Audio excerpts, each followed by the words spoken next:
निबिया के पेड़ावा में तीन पतिया हो मैया। निबिया के पेड़ावा में तीन पतिया, एको सुबह एको शाम एको आधी रतिया।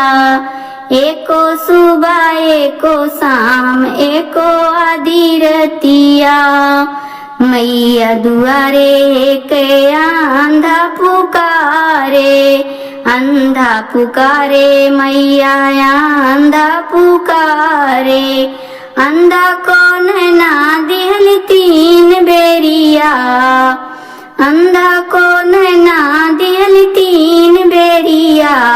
एको सुबह एको शाम एको आधी रतिया। एको सुबह एको शाम एको आधी रतिया। निबिया के पेड़ावा में तीन पतिया हो मैया। निबिया के पेड़ावा में तीन पतिया, एको सुबह एको शाम एको आधी रतिया। एको सुबह एको शाम एको आधी रतिया। मैया दुआरे एक लंगड़ा पुकारे, लंगड़ा पुकारे मैया लंगड़ा पुकारे।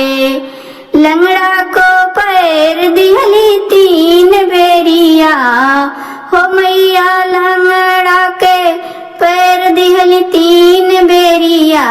एको सुबह एको शाम एको आधी रतिया। एको सुबह एको शाम एको आधी रतिया। निबिया के पेड़ावा में तीन पतिया हो मैया। निबिया के पेड़ावा में तीन पतिया, एको सुबह एको शाम एको आधी रतिया। एको सुबह एको शाम एको आधी रतिया। मैया दुआरे एक बाजिन पुकारे, बाजिन पुकारे मैया बाजिन पुकारे। बाजिन को बालक दिहली तीन बेरिया हो मैया। बाजिन को बालक दिहली तीन बेरिया। एको सुबह एको शाम एको आधी रतिया। एको सुबह एको शाम एको आधी रतिया। निबिया के पेड़ावा में तीन पतिया हो मैया। निबिया के पेड़ावा में तीन पतिया, एको सुबह एको शाम एको आधी रतिया।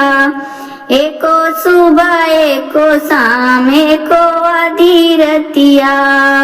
मैया दुआरे एक कोड़ी पुकारे, मैया दुआरे एक कोड़ी पुकारे। कोड़ी को खाया दिहल तीन बेरिया हो मैया। कोड़ी को खाया दिहल तीन बेरिया। एको सुबह एको शाम एको आधी रतिया। एको सुबह एको शाम एको आधी रतिया।